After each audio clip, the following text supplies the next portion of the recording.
Hallo, willkommen zum neuen Video mit uns. Schön, dass du wieder dabei bist. Wir hatten ein paar sehr schwierige Tage, deswegen mussten wir uns erstmal zurückziehen und uns selber neu erfinden. Wir wissen, dass im Leben nicht alles immer funktioniert, wie man möchte und geplant schon gar nicht. Grundsätzlich ist es ja so, dass wenn eine Tür sich schließt, öffnet sich eine andere. Aber ob wir diesmal weitermachen können, wissen wir nicht. Sicher ist, dass wir einiges verändern müssen.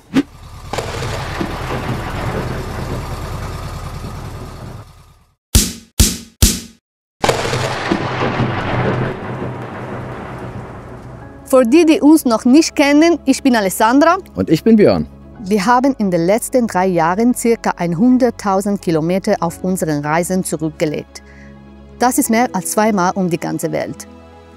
Zuerst durch ganz Europa, dann durch Patagonien bis nach Feuerland, durch die Atacama-Wüste, den wilden Chaco in Paraguay und den brasilianischen Dschungel.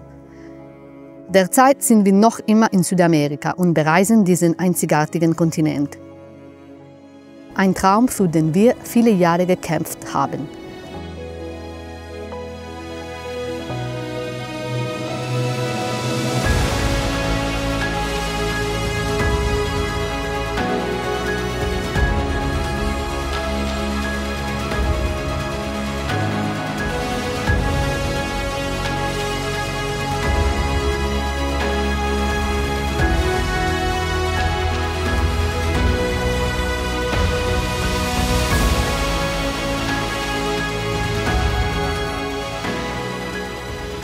Jetzt sind wir in Chungungo, ein kleines Fischerdorf an der chilenischen Pazifikküste.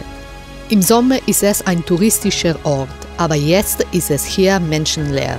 Der Ort ist nach einem Meeressorte benannt, der hier lebt. Jetzt im Herbst kann man hier eigentlich nichts machen. Es ist fast jeden Tag bewölkt und selbst die Restaurants sind alle geschlossen. Aber warum sind wir hier?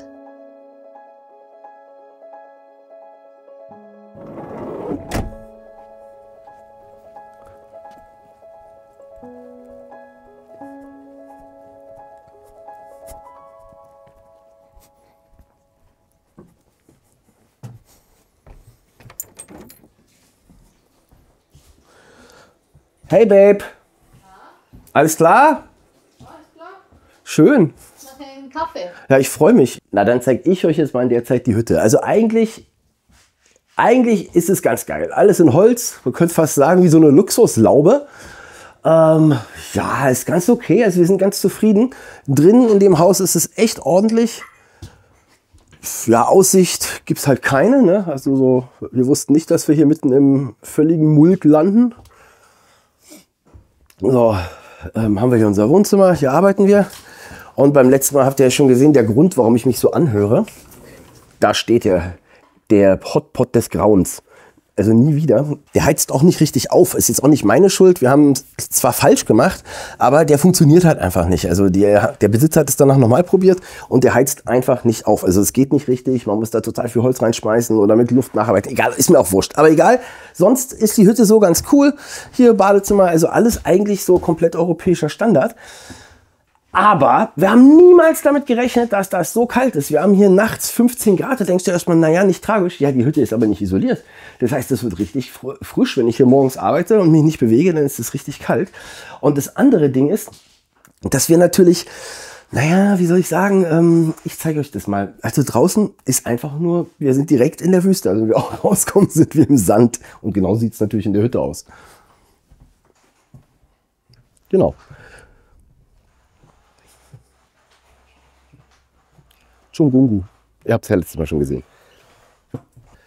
Jetzt ist doch ganz schön heiß geworden. Hätte ich echt nicht gedacht.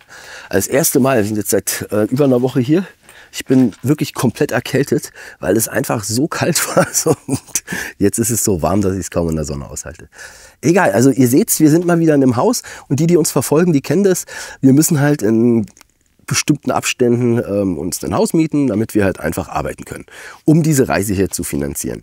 Wir arbeiten jeden Monat, wie jeder andere auch, müssen jeden Monat die Tasche voll machen, damit wir Ausgaben tätigen können. Und das ist jeden Monat aufs Neue. Und ja, das ist eben die nächste Hütte, in der wir sind zum Arbeiten. Aber es kann sein, dass es die letzte ist. Naja, und diesmal sind wir in Chungungu gelandet. Chungungu, wirklich am Arsch der Welt. Wir haben ein bisschen aufs Geld geguckt. Es war uns am wichtigsten, dass wir einen günstigen Preis haben, weil wir einfach wirklich ein bisschen knapp sind. Und dann sind wir halt hier in Chungungu gelandet. Ey, Schatz. Kaffee? Ah, cool, danke schön. Ja, ob das jetzt eine gute Wahl war oder nicht, das möchte ich jetzt mal hingestellt lassen. Aber es ist was total Blödes passiert. Also, ja. Wie soll ich sagen? Also, das gefährdet unseren Plan, unseren Traum, unsere gesamte Reise. Und ja, ist wahrscheinlich, wie ich gesagt habe, das letzte Mal, dass wir ein Haus mieten. Einen Traum muss man sich als normaler Mensch natürlich erarbeiten. Es ist jetzt nicht so, dass wir eine Familie haben mit einem mega dicken finanziellen Hintergrund oder durch Erbschaft irgendwie reich geworden sind. Wir haben auch kein Start-up verkauft oder einfach große Ersparnisse angelegt, von denen wir jetzt leben. Auch machen wir hier kein Sabbatical-Jahr oder einen Vaterschaftsurlaub oder sonst was, sondern wir müssen ganz normal, wie jeder andere auch, müssen wir jeden Monat für Monat unser Geld verdienen, um einfach unseren Traum finanzieren zu können. Wenn wir nicht arbeiten, hört der Traum auf. Also vorweggenommen kann man schon mal sagen, dass YouTube nicht unbedingt der größte Teil unserer Einnahmen ist. Also vielleicht zur Info für euch, viele denken ja immer, Mensch, die haben einen YouTube-Kanal, 13.000 Follower, da muss ja richtig Geld bei rumkommen. Ist nicht so. Also erstens zahlt YouTube nicht nach Follower, sondern YouTube zahlt pro Klick. Das heißt, pro 1000 Mal, dass ein Video von uns geklickt wird, gibt YouTube uns 7 Euro. Könnt ihr ja hochrechnen, bei 1000 sind 7 Euro, bei 10.000 Klicks sind 70 Euro. Normal haben unsere Videos nicht mehr als 10.000 Klicks. Wenn wir mal Glück haben, ist mal ein großes dabei, aber das passiert sehr selten. Das heißt also mit YouTube, naja, wirklich Geld zu verdienen, das kann man nicht sagen. Das sind eher so die kleinen Krümel, die noch mit reinkommen, aber davon wird man sicherlich nicht satt. Ich arbeite ja seit 2016, wer uns verfolgt, weiß es auch, arbeite ich für einen großen IT-Konzern und mache für die den Vertrieb. Das heißt also, ich bin für die im Erstkontakt zuständig, für Großunternehmen und habe mir dort eine kleine Firma oder so eine kleine Datenbank aufgebaut und mit denen verdiene ich mein Geld. Das hat auch immer gut geklappt, selbst in Zeiten von Corona ist da nichts dazwischen gekommen. Wir haben aus dem Homeoffice gearbeitet. Deswegen haben wir auch entschieden, dass wir diesen Job nehmen werden, um den auf Reisen weiter zu nutzen, weil es nie ein Problem war. Es war immer total egal, wo wir waren. Ja. Und unser Auftraggeber, dem war das auch wurscht. Das heißt also, wir konnten wirklich sein, wo wir wollten und von dort aus unseren Job machen. Der einzige Unterschied war halt, für mich, ich muss halt nachts um 3 Uhr aufstehen. Ja, also ich muss nachts um 3 raus, damit ich um 4 Uhr anfangen kann. So hat es durchgehend geklappt und so haben wir unsere Reise bisher finanziert. Auch in unseren schwierigsten Zeiten, ich hatte ja eine Krebserkrankung, auch dort ist das Unternehmen eigentlich immer an unserer Seite gewesen und wir hatten nie Gedanken, dass wir sozusagen den Job verlieren.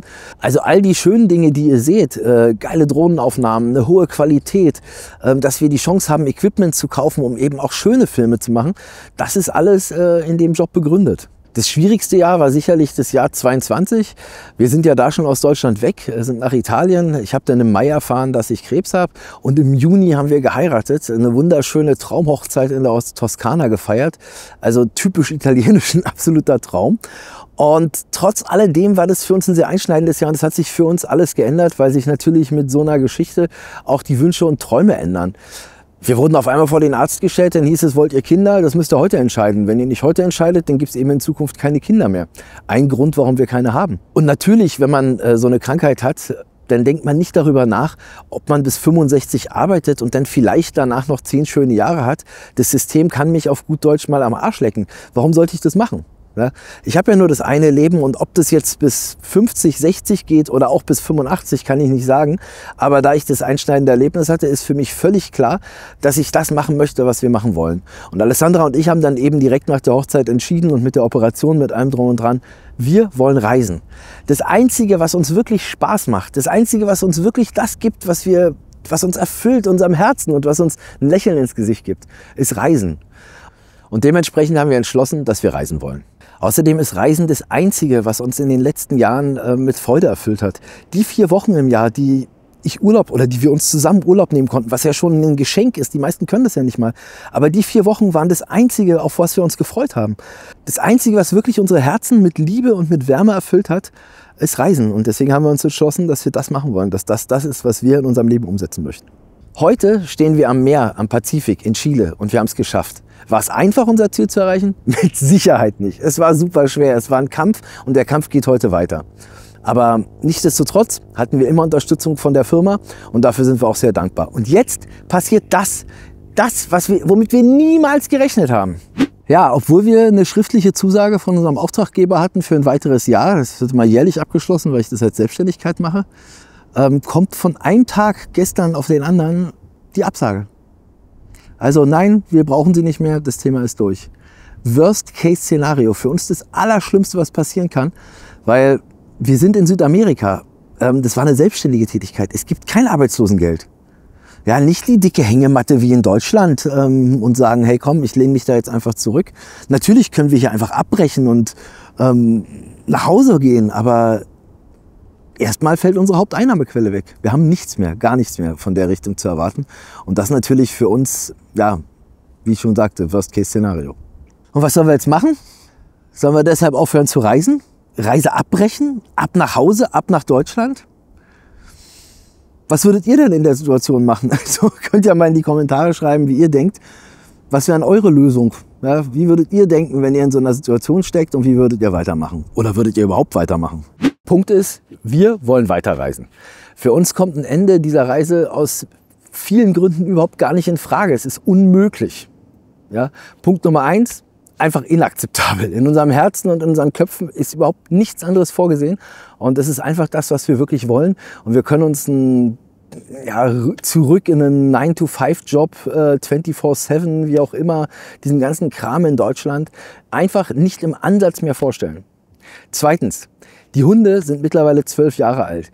Wir können denen keine weitere Flugreise zumuten. Wir haben auch die Flugkisten verkauft und alles. Wir können die also nicht irgendwie einfach wieder ins Flugzeug verfrachten. Geht nicht, machen wir nicht. Punkt Nummer 3.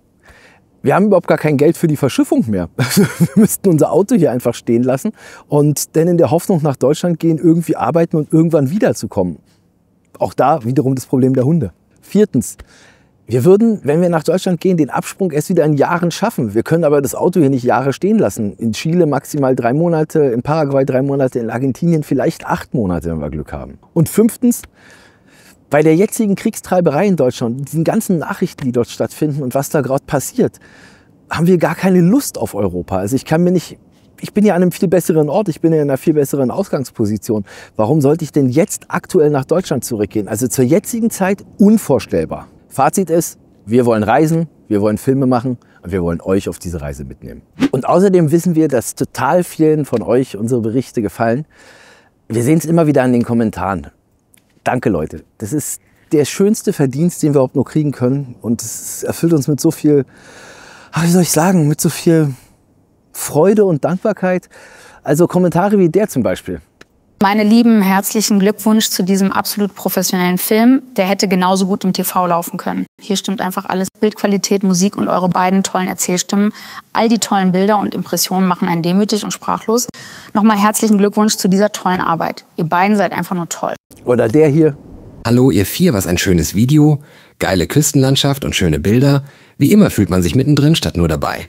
Liebe Grüße aus Dortmund und die Fellnasen drücken. Oder auch so ein Kommentar gefällt uns natürlich sehr, sehr gut.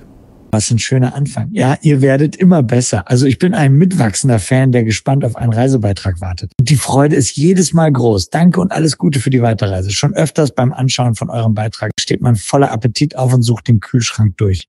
Also kurzum, wir wissen, dass ihr mehr von uns sehen wollt. Und wir wollen das auch. Das heißt, die einzige Lösung für uns ist weitermachen. Es gibt gar keine Alternative. Aber wie? Wie geht's weiter? Das zeigen wir euch jetzt. Wir haben uns einen Plan überlegt, wie wir es schaffen können, auch ohne Job in Deutschland unseren Traum weiterzuleben. Wir müssen definitiv den Gürtel enger schnallen auf der Ausgabenseite. Da müssen wir schauen, dass wir so wenig raushauen wie möglich. Wir müssen definitiv mehr arbeiten, also es muss mehr Zeit investiert werden, damit wir es irgendwie hinkriegen. Und wir müssen gucken, dass wir neue Einnahmequellen erschließen, um sozusagen die Löcher zu stopfen, die uns jetzt gerissen worden sind. Also der Plan in den Einzelheiten ganz einfach. Wir werden Geld sparen, indem wir zum Beispiel nur noch wild campen. Wie jetzt, es ist ja wunderschön hier, was will man mehr? Wir stehen hier total alleine, wir haben unsere Ruhe, wir haben es mehr. Wir brauchen keine Campingplatzeinrichtungen, wir brauchen keinen Grill, diesen ganzen Kram, den können wir einfach lassen und duschen können wir selbst hier. Wir werden definitiv billiger einkaufen, da müssen wir den Gürtel etwas enger schnallen, weniger Bier und wir werden für uns selber kochen, wir gehen halt nicht mehr essen. Ein Teil wird leider darunter leiden, solange wir keine Einnahmen haben, werden wir natürlich beim Equipment ein bisschen sparen müssen, aber ich denke, für die nächsten Monate sind wir gut ausgestattet. Um mehr Einnahmen zu generieren, brauchen wir auch mehr Aufrufe auf unsere Videos. Das heißt, wir müssen schauen, dass wir auf der einen Seite interessante Videos machen, tolle Themen haben, gute Thumbnails machen. Und wenn das alles nicht hilft, müssen wir halt die doppelte Anzahl von Videos machen. Dann sollten wir auch die doppelten Aufrufe haben, wenn ihr uns treu bleibt. Ja, und als weitere Einnahmequelle haben wir gesehen, dass es unter euch sehr viele gibt, die einfach dieses Projekt toll finden, die uns unterstützen. Wir kriegen dauernd, wie gesagt, super Kommentare. Wir merken einfach, dass ihr Bock auf uns habt. Und deswegen werden wir die Kanalmitgliedschaft freischalten. Unterhalb hier, wenn ihr darauf Lust habt, unterstützt uns einfach. Da gibt es dann 3 Stufen. Da könnt ihr euch aussuchen, inwiefern ihr Bock habt, uns zu unterstützen. Wir werden Merchandise-Artikel machen. Das heißt, wir werden T-Shirts machen, wir werden Tassen machen, Aufkleber, diesen ganzen Kram. Und auch das wird es als Shop unterhalb von unseren YouTube-Videos geben. Wer Lust hat, einfach ein T-Shirt bei uns zu kaufen, uns hilft es sehr.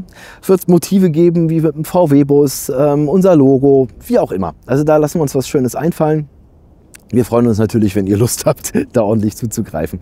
Und als letztes werden wir in näherer Zukunft auf unserem Kanal Artikel anbieten, die wir gekauft haben, sozusagen hier in Südamerika. Das kann Handwerkskunst sein, das kann Kunstgegenstände sein, das kann aber auch Gürtel, Taschen, Accessoires sein.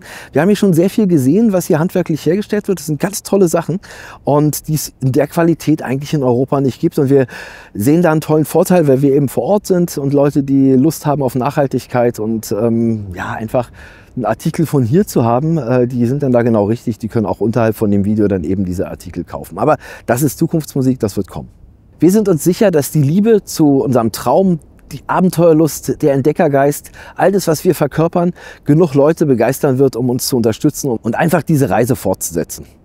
Ach ja, ist ja der richtige Augenblick. Wenn ihr es noch nicht gemacht habt und uns noch nicht folgt, dann macht doch einfach mal den einfachsten Schritt, um uns zu unterstützen. Und das ist, dem Kanal zu folgen. Das heißt, einfach unten drunter auf Folgen klicken, auf die Glocke klicken, auf die Benachrichtigung. So verpasst ihr kein Video mehr von uns. Und für euch ist es gratis und ihr unterstützt uns dabei. Wer einfach Bock hat, uns finanziell zu unterstützen, unterhalb vom Video ist unsere PayPal-Adresse. Der Vorteil hier ist, es kommt alles bei uns an. YouTube greift sich kein Obolus ab und wir freuen uns natürlich und sagen Danke. Für die Kanalmitgliedschaft wird es 3 Stufen geben.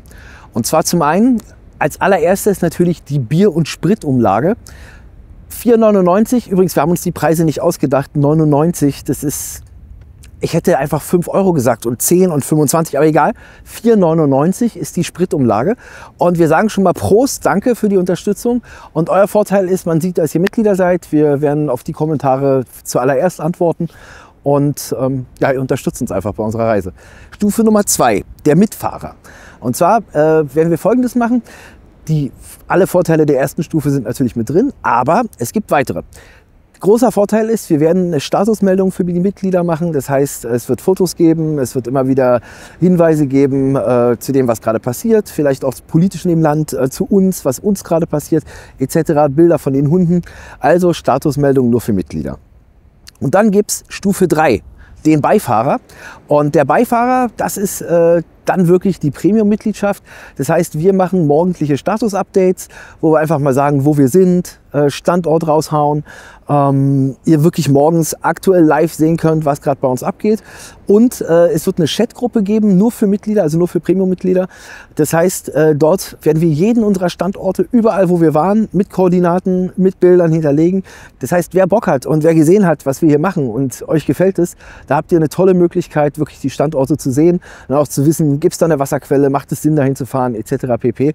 Und das außerhalb von allen Netzwerken, sondern wirklich nur von unserer Reise. Also, das sind die 3 Mitgliedschaften. Guckt einfach mal unter unserem Video, da wird es in Zukunft geben. Es gibt ja immer wieder die Stimmen, wo es jetzt heißt, ja, sollen wir eure Reise bezahlen, pipapo. Nein, es geht darum, wir wollen diesen Kanal weiterführen, wir wollen eine hohe Qualität abliefern.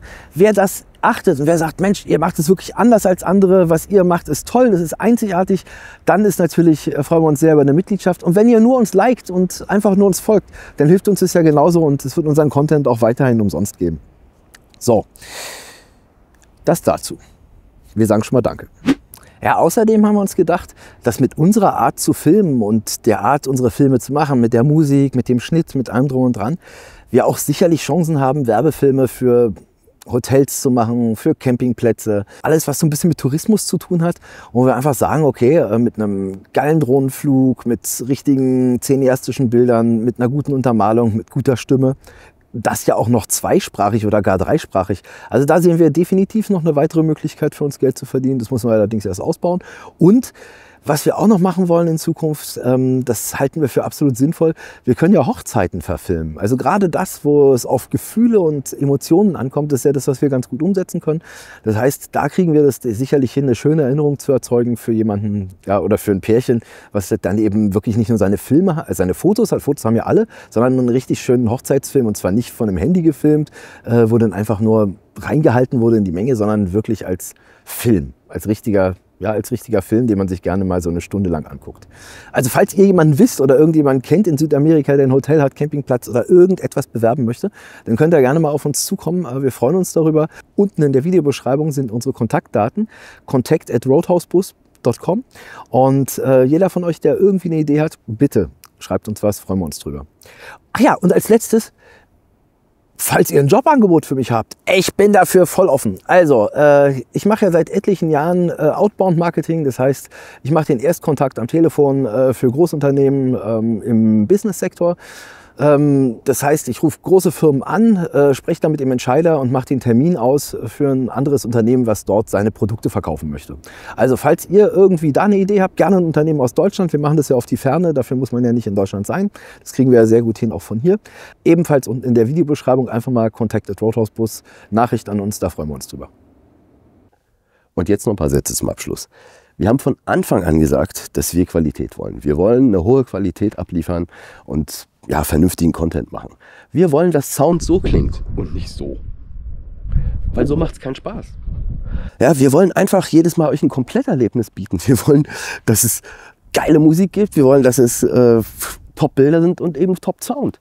Wir wollen, dass ihr ein Erlebnis habt und die halbe Stunde, die ihr da vorm Fernseher sitzt oder vor eurem Handy, einfach was Tolles erlebt und nicht nur eure Zeit vertreibt. Und wenn wir euren Tag auch nur 0,0000001% besser machen können, ja, dann ist es unsere Pflicht, es so zu tun. Deswegen machen wir das. Und ganz wichtig, wir wollen von euch kein Geld zum Weiterreisen. Wenn wir weiterreisen wollen und ja, uns nichts anderes übrig bleibt, dann können wir ja ganz normalen Job annehmen, wie jeder andere auch. Können wir 4 Tage arbeiten die Woche, vielleicht auch 5, und dann reisen wir halt eben 2 oder 3 Tage die Woche und bleiben in Südamerika und haben eine schöne Zeit. Also die Frage stellt sich nicht. Reisen werden wir definitiv, und ich hatte es ja Anfang des Videos schon gesagt, wir haben gar keine andere Möglichkeit. Ja, also Mali, Wilma sind schon alt, das Auto ist hier, also die Möglichkeit stellt sich für uns nicht, wir werden weiterreisen. Die einzige Frage, die sich stellt, ist, ob wir weiterhin so geilen Content bei YouTube machen können. Wir arbeiten an jedem Video circa 4 Tage die Woche. Das heißt also, wir können nicht arbeiten und YouTube machen. Das geht nicht. Ja, das heißt, es geht also nur gut, es ging nur so lange gut, wie ich einen Job hatte, den ich 1 Woche im Monat gemacht habe. Wenn ich jetzt normal arbeiten muss, dann geht es auf jeden Fall nicht mehr gut. So, das heißt, die Frage, die sich stellt, ist, ob wir weiterhin First-Class-Content bei YouTube machen können, euch weiterhin begeistern könnt und unsere Reise teilen können. Sicher ist, dass wir es machen wollen. Also mal eins dazu gesagt, wir lieben es. Wir lieben es, Content für euch zu machen. Wir lieben es, für uns Content zu machen. Wir gucken uns unsere Videos ja selber an. Wir finden es total schön, einfach unsere Reise zu verfilmen. Es macht uns unendlich viel Spaß und erfüllt uns mit Liebe. Also wir wollen weitermachen. Wir werden so lange weitermachen, wie es irgendwie möglich ist. Und ja, das ist die Situation. Danke an alle, die uns bisher schon bei PayPal unterstützen. Das ist super lieb von euch. Das unterstützt uns wahnsinnig und hilft uns einfach jetzt sehr. Und generell hat es uns immer sehr geholfen. Wir alle sehen uns in der nächsten Woche wieder. Das war's für heute. Und ja, danke, dass ihr dabei wart. Ciao, bis zur nächsten Woche.